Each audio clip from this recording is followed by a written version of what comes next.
if you have not been audited by a commercial payer or a federal payer, it's just too early in the year yet. Just expect to be audited. They're fully funded. They were asleep for 3 years with COVID. They had a nice break. They're fully back with vengeance. And it's one of those things where it's just normal. Don't be alarmed. It's just a normal thing. Kick it.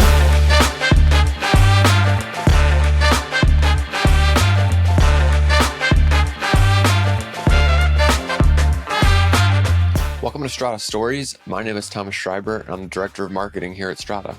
Strata is a single EMR platform and revenue cycle management service for physical, occupational, and speech therapy practices that helps you achieve a 99.99% reimbursement rate.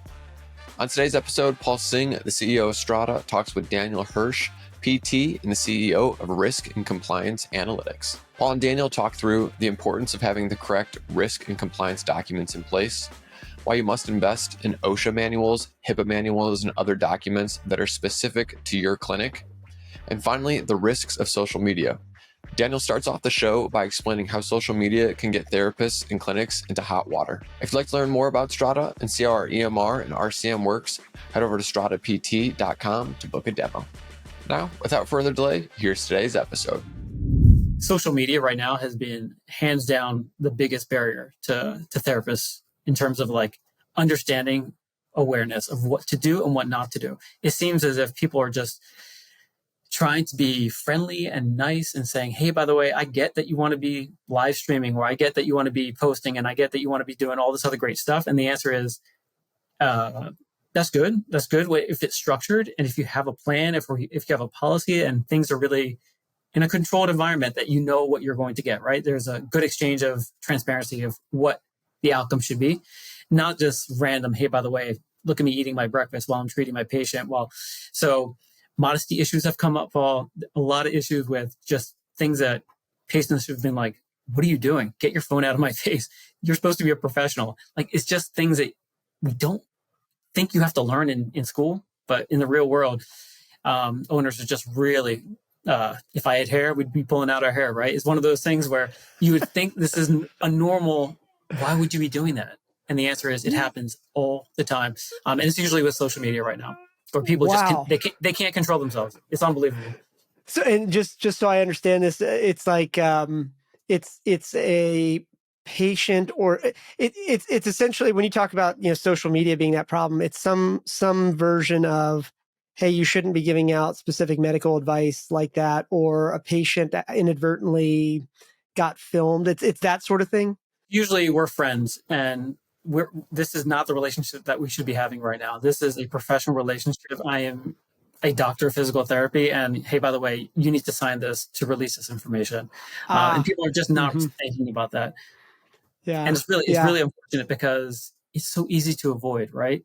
And it just comes down to simple training or onboarding, or really just ongoing annual routine things that, again, 5 minutes of training really prevents a 3-hour bill from counsel, right? So people don't think of it like that, but that's what it comes down to. Yeah, it totally makes sense. And I think, and tell me if you disagree with this, but on the business side of things, and I say this with all the respect in the world, because you've got way more experience than me on this, but whenever I've gotten into corporate lawsuits or been on either side of that equation over the last 20 or so years, typically it's not about right versus wrong. It's kind of about who has deeper pockets to drag this thing out and slow things down and distract you from the core. Like, I'm not saying there's not huge ramifications and potential, problems. I'm just saying that a lot of times, just the mere threat of a lawsuit, whether it's coming from a patient or a client or a vendor, just the mere threat is the real bigger issue that you got to worry about.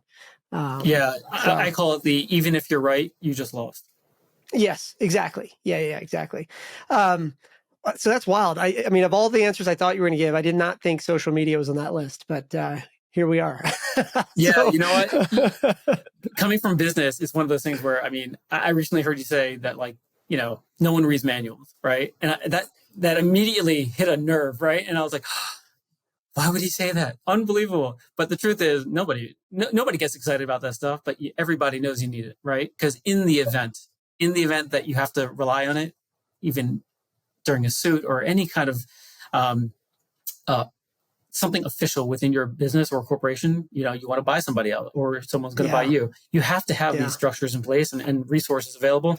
And it reflects and it says something about your practice. If you're just kind of like, I'm going to wing it. Earlier when you were recording, you said something along the lines of like, this particular industry that you're in has the same old voices. I think the specific phrase you used, like the same old voices for a long time. I'm going to say this assertively, but I genuinely am curious if you disagree or have a different point of view on this. I think one of the reasons why people are so kind of turned off or bored with talking about risk and compliance is because those same old voices generally take a, like a very common view. Like a lot of the advice that I hear from a lot of those people talking like that tends to be very generic and, hey, they imply that it applies to everybody, whether you're a startup practice or a practice seeing 30,000 visits a month, that sort of thing. And so I'm curious on your view on like, when you think about risk and compliance, like how does that lever up or down or, given where you are in your practice? Like, so like, if we were to just make this like three different buckets, like I talked to a friend of mine today, actually today, whose husband just set up his first practice last week. And he's at a very different place than say the next bucket, which is somebody that has owned their practice for a couple of years. And then that's different than somebody that owns multiple locations and maybe spread out across 2 states or 5 states or something like that. And I know this is like a hard question to answer maybe on a podcast, but I'm just curious your thoughts on like high level, what is the right amount of this to be worried about depending on where you are in the stage of your business? I didn't go into this to be popular. I did this because I realized that owners don't have to recreate the wheel. And either if you're a mom and pop listening to this, or you're a conglomerate, whatever, private equity backed, it doesn't matter. Everyone could save time. And by that, I mean, if you have an owner wearing the compliance hat, they're spending their weekends and Sundays doing this. Or if you have a compliance officer, they're burning 3-4 months out of the year creating all this content. It's already been created. Why do that? So to answer your question, I think a little bit surrounds at a 30,000 foot view.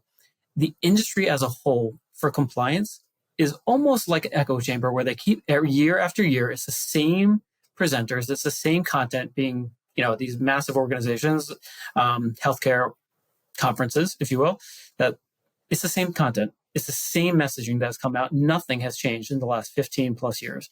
And the challenge is that everyone is protecting themselves. And by that, I mean, everyone's risk adverse, right? So no one's going to be giving you, hey, by the way, let's be aggressive here. Let's push the line. I'll give you an example literally from this morning.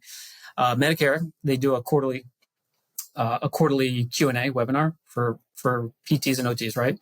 So they go on the record, yet they don't let you record, of course. So they don't go on the record, but they do Q&A, which is fantastic. They answered a very simple question today about supervision for PTAs and PTs for telehealth. And if I were to ask you, hey, by the way, you have a platform, you let PTAs do telehealth, right? For Medicare. And the answer is, we all should shake our head. Of course we're allowed. But the answer that they gave was, instead of saying, yes, it's valid until the end of this year, and then we're going to have to figure out, right? A very simple answer that they could have gave. Instead, they took a total negative view and said, well, is it an ethical question? Why should a PTA even be allowed to be providing? Is it skilled? And I was like shaking my head going, that's the exact opposite message that owners need to hear. They need to know, well, how do you stay in the boundaries? How do you actually execute? And for you, to your point about if you have a friend who just opened up who's 3 weeks out versus someone who's seasoned 3 years and trying to expand, they need different solutions. But at the end of the day, they really need something that's customized to them, that is more forward thinking and not so risk adverse. And I guess to answer your question, it's always a scale. You have to offer the options to the owner who's going to say, listen, you have 3 options here. Pick one. Mm-hmm. And we'll tell you how to stay in balance with all 3. Right. And that's what I do with my owners. So they basically say, hey, by the way, these are your options. This is the best option. This is the most affordable option. And this is something where you're going to go right down the middle. So that's people are not used to that. They're not used to saying like, oh, you're thinking about my finances. Oh my gosh, you're thinking about how I'm going to grow with this new line of service. Or they're not accustomed to someone bringing that to the table when it comes to a compliance conversation. Right. It is interesting, by the way, not to, I genuinely am not trying to derail this, but as I'm listening to you talk about it, it's so interesting how similar, our respective industries or businesses are, because like there's a lot of the echo chamber. You use the word echo chamber. You use the phrase "the same old voices" and stuff like that. And I actually think you're right that there's like no vested interest really in shaking the boat up or rocking the boat. Right? It's kind of like, hey, let's protect this little thing we've built. And I was just we had a all hands meeting here with our staff actually a couple hours ago, and I had just said to the team that one of the largest challenges we have on the marketing side of our business, for example, is not actually the execution of anything we do or any of that stuff. That's part's not easy, but it's simple. The hardest part of our work is almost like shaking these decades old sort of beliefs out of people. And as much as I kind of like give risk and compliance guys a hard time, one of the things I always kind of talk about is that, or remind people of, is like, we give away our software. And by giving away our software, we actually, instead, we get paid as a percentage of the reimbursement. So we have a vested interest in making sure that, for example, that example you use, that PTA, like, are they inbounds or not? Well, that's near and dear to us, because if that and the answer starts is yes, happening, they are. It was a simple answer. Yeah. Yes, they are. They're allowed, and they just couldn't say it. It was unbelievable. But but to your point, it's really challenging, because all those voices, it hit home right after COVID. It made a lot of sense to me, where I was doing some research where everyone was looking for things were changing day by day. You really needed accurate information. Even something that was posted a week ago wasn't relevant today. And all of a sudden I realized people were quoting and referencing the same material in a cyclical manner of like blogs and just nonsense as gospel. And I was like, that's just one person's opinion on an interpretation of something that I personally don't agree with. And that's hurting someone from being open right now. They cannot make an income right now because someone's interpretation. And I was like, it felt terrible. It was a terrible feeling, because I realized people were really suffering just because of this. Hey, it's just some person's blog. I'm like, that's ridiculous. I don't want to put words in your mouth, but as I'm listening to you kind of talk about this, like these common sort of mistakes, this sort of how the industry is today, I think what you're alluding to is the fact that that practice owners are either taking advice from unqualified people like those blogs and stuff like that, or I think you kind of alluded to earlier that they're almost avoiding this topic entirely. So I guess maybe the direct question I'd ask you is, like, at least in your experience, are most practice owners underinsured? Are they, or are they missing? Like, are they like insured on paper but have huge holes in coverage in areas that they never thought was like a risk vector for them? Like, what is that mistake, or what are the common mistakes you're seeing practice owners make? You said the magic word for insured. So in the insurance world, this would be you're overinsured. People are overpaying for their insurance right now, whereas they're not realizing that you could, the rates change every year. So you should bring it to market. You should shop it around, see what else is out there, because there's always competition. And if you're just renewing every year, like your car insurance, right? You're like, holy moly, that went up 20% this year. I need to bring it to market. Same thing, but for a whole different concept. So yes, it's not just about the dollar. You don't always want to go with the cheapest, just like you don't always want to go with the cheapest airline, right? Because you may get stuck with issues down the road when you try to fly. But with compliance, you want something that is tailored to you. And that's just not my opinion. That's the OIG's opinion. So when enforcement comes in, they say, hey, by the way, that's really nice that you have all this content, but like, it's geared for something similar to you, but not you. You need something for your specific industry that impacts how you practice. People don't realize that. People don't realize that you need an OSHA manual specific for your outpatient clinic. You need a HIPAA manual specific for you, not just some generic, dental, chiro, check all the above boxes. So I think that's where people are missing the mark. They're willing to pay because they've been told they always need to, but they don't realize, hey, by the way, I'm paying like triple what I should. And by the way, I'm getting junk in return for it. So I think that's the disconnect, that people don't realize, oh my gosh, there's a whole nother vehicle out there that has solved this problem for people. And again, not to get salesy, but the idea is we want people to not have a barrier. That's the whole reason why I went into this, that we want people to stop saying, I can't afford to have good stuff. I can't afford to be protected. That's really the bottom line.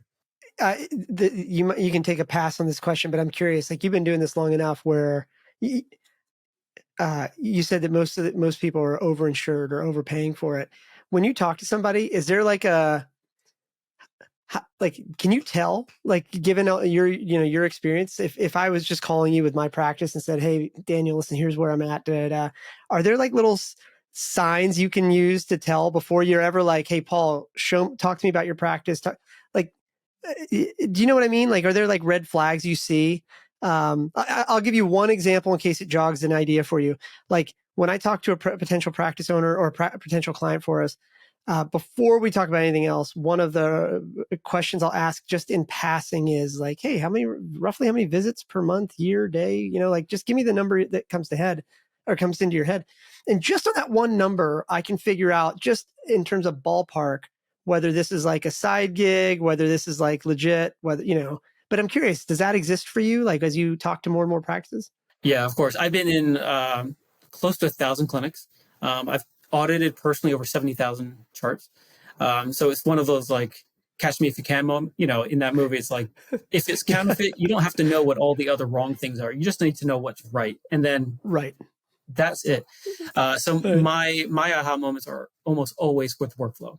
People tell me, hey, I do this, or simply, what do you do with an incident report? And immediately it's very evident something's wrong, right? Or same thing when it comes to like performing any kind of chart reviews or peer-to-peer. I'm a big fan of throwing peer-to-peers in the trash. That is worthless. Those days are upsetting and ruining your lunch.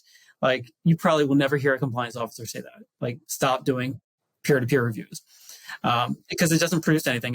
There's no job satisfaction when it comes to, losing a lunch break. Yeah, I think you would be really fun at a dinner party, by the way. I at some point I should put like a Strata dinner party together and get all these interesting people together. I think it would just be hilarious and potentially awful, but with the possibility of being amazing. So we got to do this at some point. but okay, so you're kind of like dovetailing into the next, like a very similar thing. Audits, man, that's like the scary word that everybody uses. So like, what do you tell people? Like, and again, I know I'm asking you this hard question and I'm looking for a black and white answer, and you can't possibly answer it specifically for everybody on a podcast, but just out of curiosity, like, how do you think about that? How do clinic owners, how do they prepare for this? I mean, there's a lot at stake, and, I mean, it'd be nice if you had the luxury of having a chief compliance officer that thinks about this in the shower, but we all know that the majority of practice owners probably only have one location.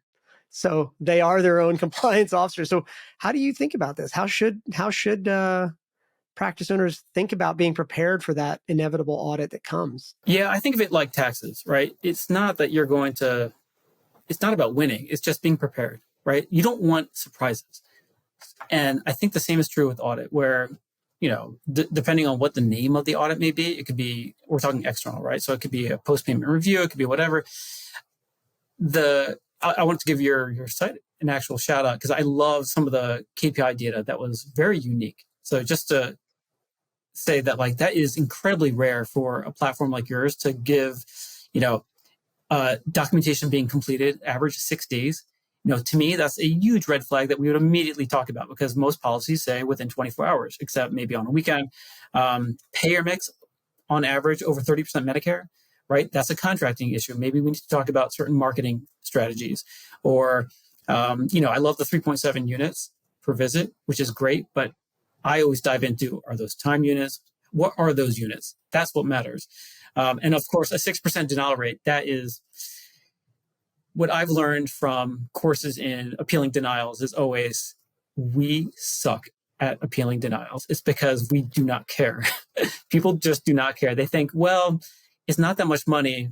But the problem is, the rate is so low on capturing those appeals is because people just ignore them. It's not because they're not getting overturned. It's that people are just simply ignoring them. And it takes a little bit amount of work. So I think that's really, if you train and educate people, they feel empowered to make great decisions. And I'm a big believer in anyone can do what I do. Yeah. Do you really want to burn your weekends doing it? It's probably not worth it. You might as well just pay, it's literally $200 a year to be with me. Yeah. Where it's like to have access to a resource that you could text or email, it's really, and have a whole entire resource library. People just don't understand that when you're having a meeting like this, you have to look at like, okay, there's multiple people on this call. All these people, their time is money. So like, if you're doing this internally with your team, everyone around you the cost is adding up, even if you do it yourself. And people don't usually conceptualize that. They think, well, it's free if I do it. And the answer is, well, no, you just burned 8 hours on a Sunday. That's not really a great idea.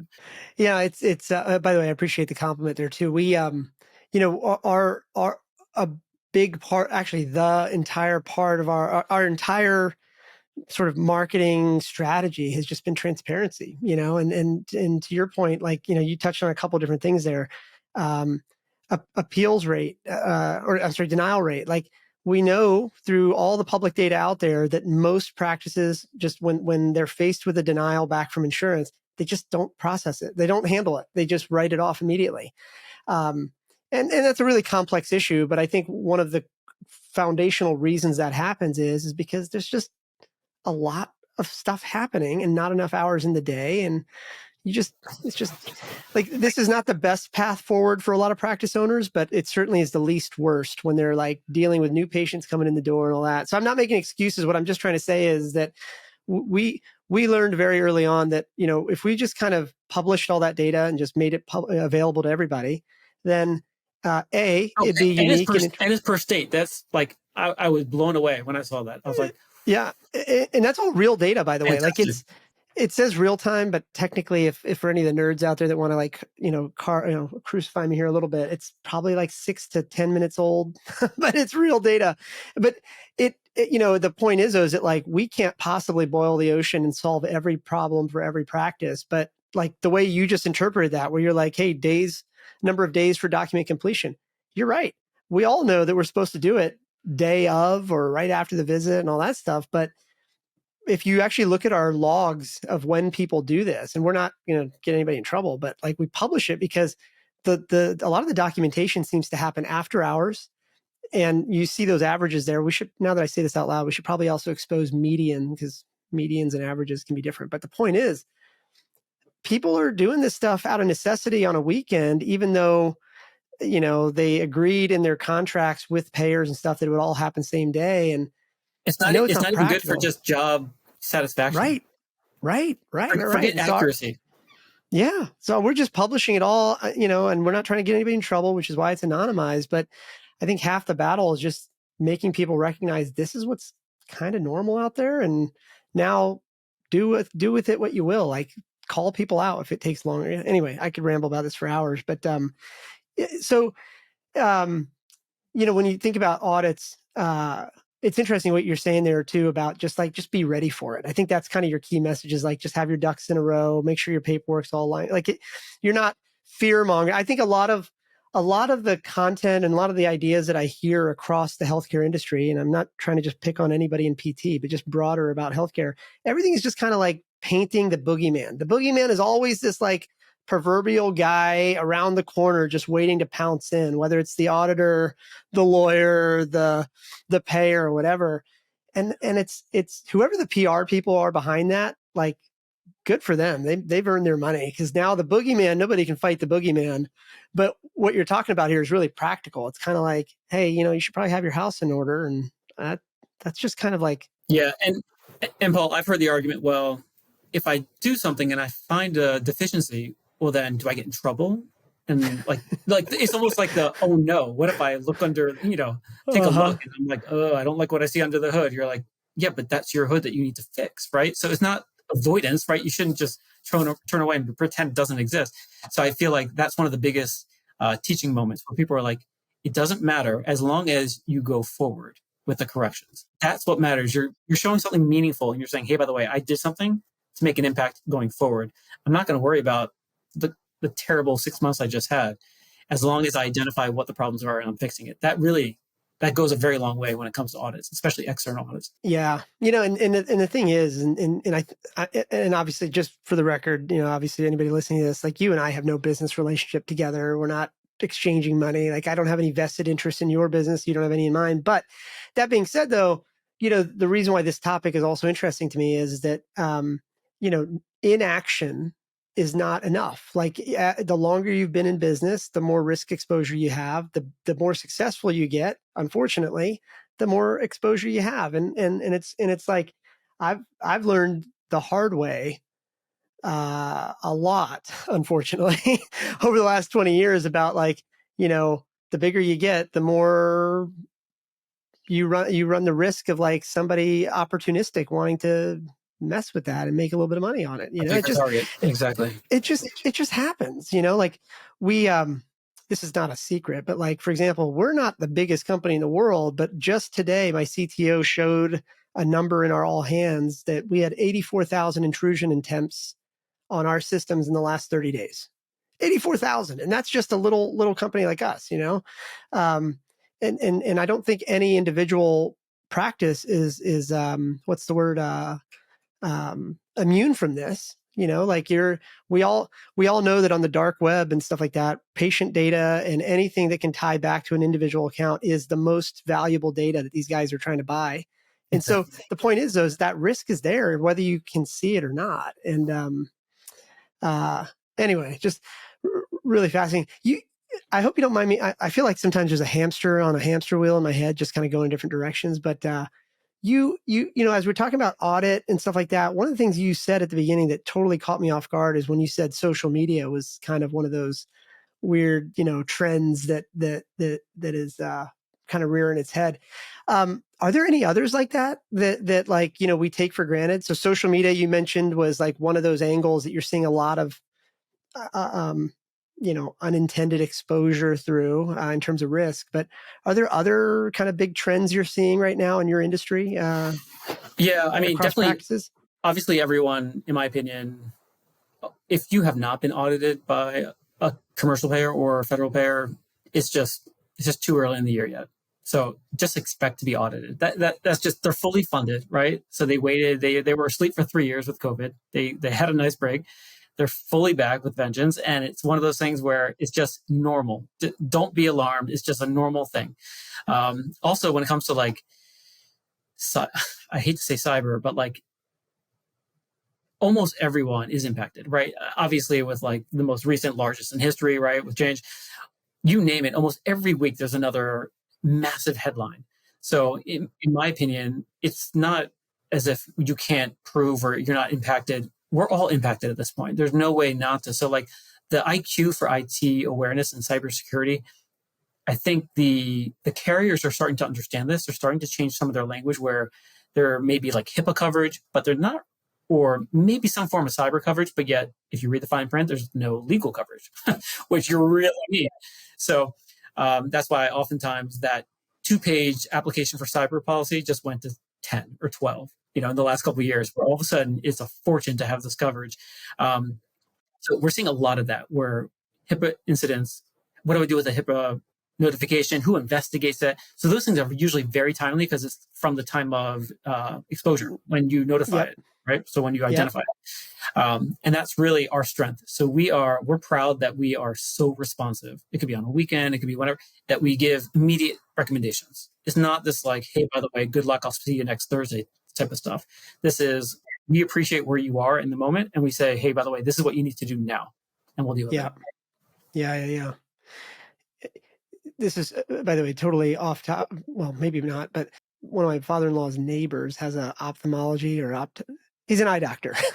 And just the other day I was like, hey, he came around, he was like sort of frustrated, and he might've had a bourbon or two in him or something like that. And he looked really frustrated. And I was like, hey, what's going on? He's like, yeah, the office got robbed. And I'm like, what? Or I guess somebody broke into his practice and they stole the servers. And I was like, what did you have servers for? And he's like, oh yeah, we were using an EMR that I just had it installed on our local server. We didn't want to pay the cloud or whatever.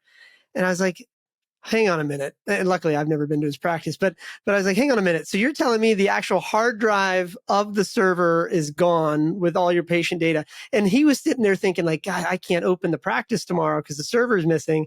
And I was like, my man, how many patients are on that server? And it's not even something he was thinking about, even though he's been through the same HIPAA training you and I have probably seen, every year. It's just wild. Right. The And I answer only is bring this. over 500. We're in trouble. Oh, he's in a lot of trouble. Yeah, he's he has been nowhere to be seen for a little bit. He's trying to get that figured out. But anyway, I think this is just really fascinating to me because, like, again, people don't. You said something I think that is so true. It's like you don't think about this stuff until you really need it. People probably call you on their worst day. It's like when I call my attorney, I sometimes treat him like Toby from The Office because I'm only ever calling him when stuff goes really well or when something's going so sideways. There's no in between. Okay, so one of the other topics that I think is really maybe I want to be respectful of your time here, but just one other topic that might be in the same vein. RTM. It seems like half the world hate it, half the world love it, but nobody really knows why they feel the way they feel about it. So I'm kind of curious from a risk and compliance standpoint. What's your what are you seeing with RTM and that whole jazz? Just to answer your last comment, by the way, that who was it? Your friend's father-in-law? It's my father-in-law's neighbor, actually. Right. So I would say the answer is yes. Probably have a drink real quick, and then get your A team together, right? Because you really need to address it. In the context of RTM, I just feel like right now we're in this like weird gray area where like the people that seem to love RTM are the companies that create the software for it and the consultants that promote it. I get that. And then you got the other side of it where you got a lot of practice owners that are like, I got to learn another system. I got to do one more thing. And for what? A couple extra pennies per visit. And so they're obviously understandably kind of on the other side of the fence of like, I don't want to do it. But, when we think about this, like from a risk standpoint, I'm curious, like what you're seeing, what you're feeling like, because it seems to me like RTM, putting aside like execution and who does what and what the insurance rules say and stuff like that, RTM, the scariest part of RTM to me seems to be like kind of the grayish area of like, what does it actually mean to remotely monitor somebody and what actually constitutes, successful completion of a, and I'm talking above my pay grade here, by the way. So I'm curious, like what you're seeing, like whether it's horror stories or like good strategies, like from a risk and a compliance standpoint. Just what's the view from a risk and compliance standpoint on RTM? Well, again, I am a bit different. My view from day one when they came out is it's a green light. Just go. Like you have to try it. You have to take a risk. When the insurance guy says just go, I mean, I am amazed and terrified. I love this. The reason is because payers, generally speaking, for the first 12, 18 months, there's no audits anyway. This is all a nice soft entry. So even if you get it wrong, there's usually a very, very gentle grace of like, hey, by the way, we're figuring this out too, right? Not only did RTM, and the reason you mentioned gray area, for me, it's 100% gray because they completely botched the rollout. So there was this back and forth of like clarifying what does it really mean. The math didn't add up. There were multiple calendars involved. No PT goes to PT school because they love math, right? That's like the last reason. So this was another reinforcement to the. I'm not going to get into it until it's proven, but it really makes no sense not to jump into it because it increases, in my opinion, that component of, I mentioned it earlier, we're always giving this away. We're always giving our services away, and this is a way to capture that back into your formal plan. From a documentation standpoint, it's just like flow sheets. So if it lives somewhere and that it comes back into the file and it's scanned in, that's still part of your medical record, which is great. Yeah. And then figuring out where to assign it from a operation workflow, that there's lots of great ways to do that depending on your EMR. So I say, again, if you're willing to give up 130, 160 a patient, I'd like to have that conversation with you then, because that doesn't make a lot of sense, in my opinion, where you're doing the work anyway. So why are you just kind of giving it away? And this is a really unique component where, if you step back again, also, isn't it amazing that there's a carve out just for RTM on supervision? That's Right. amazing that some powerful little group was able to move mountains to get this done, where outpatient is still stuck on this direct supervision. So something is like either incredibly valuable here, or if you're not in the game, then you're just going to lose out because someone else already figured it. So that's my opinion, that even if you get it wrong right now, it's worth it. By the way, I love that viewpoint too of like, just go. Cause I think, yeah, anyway, just super fascinating. It's super, at least again, one guy's viewpoint here, but I just think it's super refreshing actually. Cause a lot of the people I unfortunately talk to in the healthcare world are kind of like, well, let's think about it, or let's take some time. And it's like, well, most practice owners barely have 4 weeks of runway in the bank. So the idea of like wait and see doesn't really work unless you have massive amounts of capital, or you have a magic tree in the backyard that pays your bills for you or something like that. No, you need to know what the definitions are and then figure out who's going to do it. That's it. You mentioned that like when people come to you or whatever, as you try to like figure out what the red flags or where the conversation's going to go, it's all about workflow for you. But let's say somebody is ready to have that conversation. What does that look like? Is it kind of like, hey, Daniel, here's what I'm doing. You have the workflow conversation. And then are you like, and I'm not trying to, I'm not trying to promote your business. I don't know, I don't have any vested interest here, but just what does that look like? Is there like a data room? And then you're like, hey, put your financials in here, or put your insurance. How does that work? What is a practice owner experience? It's, you had a great line about 4 forms of leverage, right? So we solve for the capital and labor. So when it comes to actually saying, hey, by the way, we need something that I don't want to deal with. I just don't want to deal with it. I'm a great owner, or I'm a great therapist, or whatever it is in your practice. Just do what you're great at. For compliance, we have actually done this for so long. We know exactly what you need, and we give you exactly what you need in terms of tools. We don't just say, here's a nice link, go read it, figure it out. We actually tell you exactly what you need to do.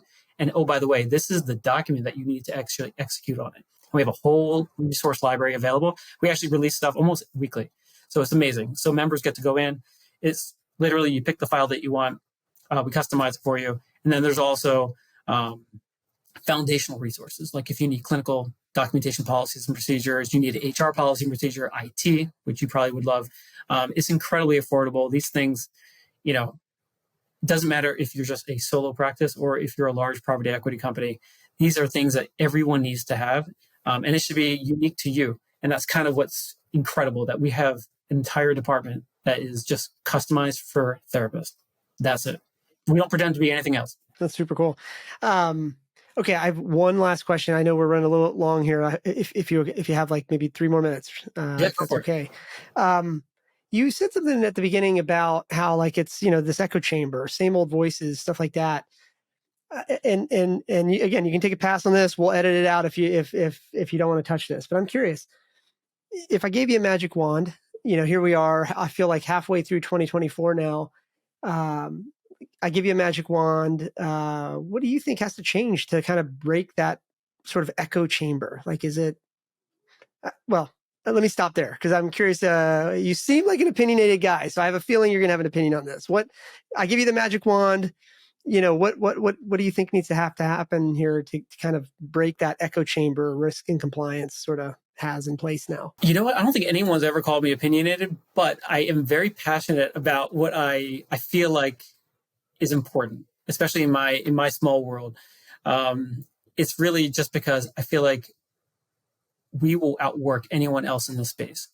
We feel like it's really about making sure that people understand this is all we do and this is all we care about. And most people realize we're here to protect your license. You worked really, really hard for it.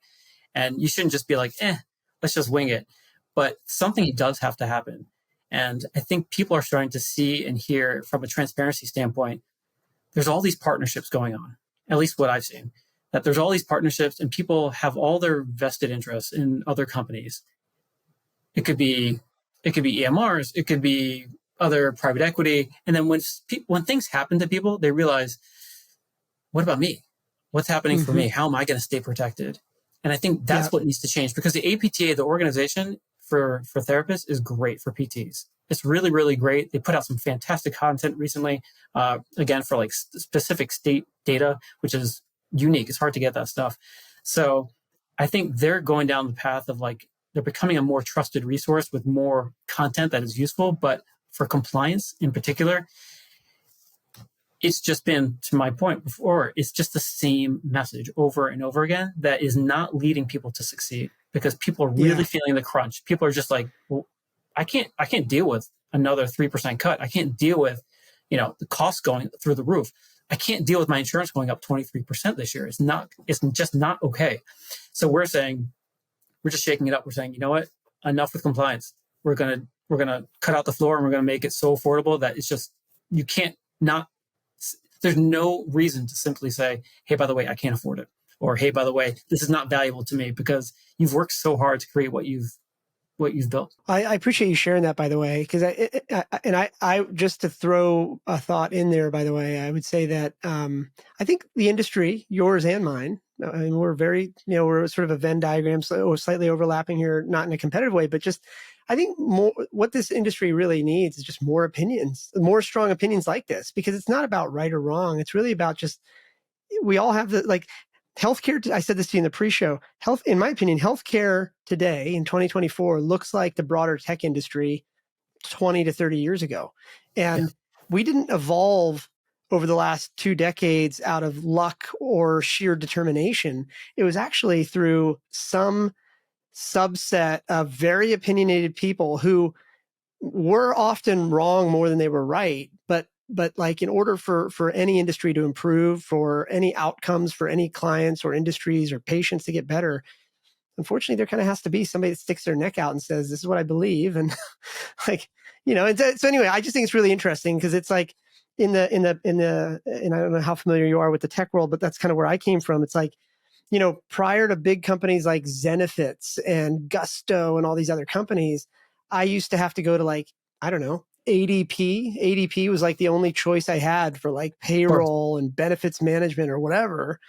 And they were like, and I'm just picking on them because they're not here to defend themselves. But, over the years, like companies like Gusto and all these PEOs and stuff like that started to come up. And, they're not perfect, but they at least added more voices to the conversation, and ultimately more voices in the conversation with opinions nets out for a better market for everybody. I don't know. Anyway, poorly articulated on my part, but I think what you're doing is super cool.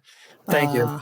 I appreciate this opportunity, because you know what? Yep. It's, to your point, no one wakes up wanting to be like, woohoo, this is awesome, right? I love compliance. Yeah.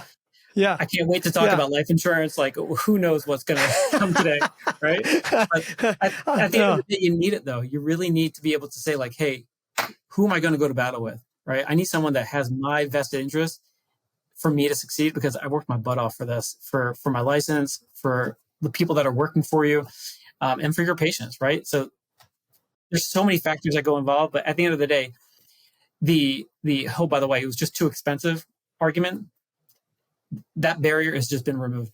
I could talk to you about this for another hour too, because like, it's one of those things. So all right, I'm going to just say this for another 2 minutes.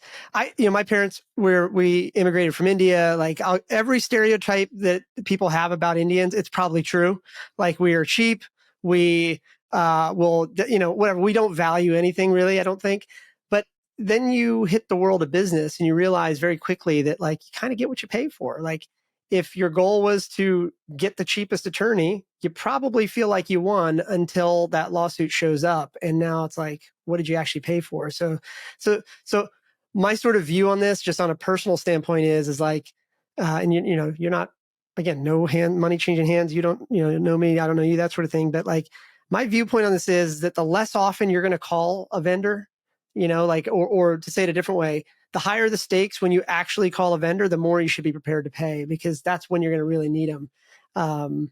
So like, I kind of want the most expensive attorney on staff, because when I need him, it's probably worth way more than whatever I'm paying him, on a per hour basis or whatever. And that's kind of how I view insurance as well. Like, I'd rather overpay on the risks that are fatal, that could be fatal to my business. I mean, I think ultimately what it comes down to, and the advice I give to all the people I invest in as well, is I'm like, look, there's only two fatal mistakes to any or fatal areas to any business. It's legal and finance. And you better make sure you're covered up there real good. Everything else is fixable for the most part. but yeah, and a lot of times, as you know, when you're shopping it, a lot of times it is the fine print. You really want to know, is it something good? And people usually, it takes, as an example, it takes 3 minutes to read a policy, to just say, hey, by the way, you're covered, or hey, you need a certain amendment or something, addendum here. Yeah. Almost nothing. It costs nothing to just do something like, a very great service for people who normally, why would they want to read their own, liability policy for their practice? It's something that no one's doing anyway. And it's something that, again, it costs nothing just to simply review something for somebody. So that was really my point, that like, yes, we want it to be affordable. And the historical, like, hey, I didn't know excuse, right? That's always been like, hey, I didn't know I was supposed to do that. Well, it's not going to hold anymore. The enforcement, I was going to say, they don't exactly care. When those guys show up, that's not the excuse that's going to work. It used to work. It used to work about 10 years ago. It doesn't anymore. Thanks for listening to another episode of Strata Stories. Strata is a single EMR platform and revenue cycle management service for physical, occupational, and speech therapy practices that helps you achieve a 99.99% reimbursement rate. If you'd like to learn more about Strata and see how our EMR and RCM works, head over to stratapt.com to book a demo.